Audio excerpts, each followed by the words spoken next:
Oh, a day in my life in Australia, guys. So, muna ni kami sa park.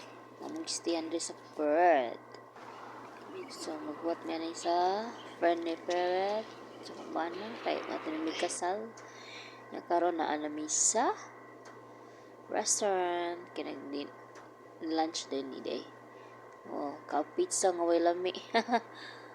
Tagwera na guys. Tanaw. Pero fish and chips lami. Na ang nabayad sila si Upaw.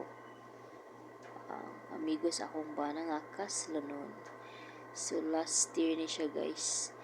Kini nga video, kini nga panghitabo. Naghatag sila regalo sa ilang best man o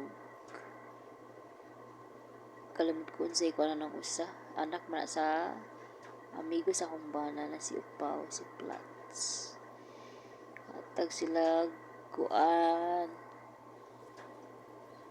kanang sudanan sa imno nila ba kalamot ko sa English na guys way sama na siya hatag nila kana manay kaslunda kana naga-black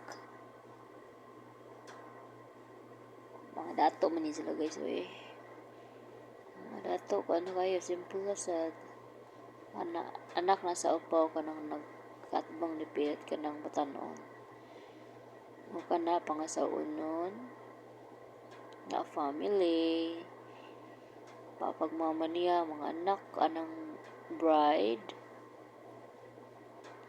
so ako lang bana ni guys kay best man siya the spirit sige gapog able wag gapon na naman nag-able daw dito sa lugar guys yung restaurant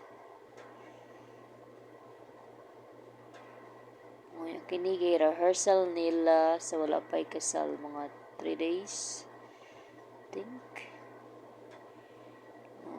nice kaya ang venue pang kuan jud gid ba pang dato jud siya nga kuan kasal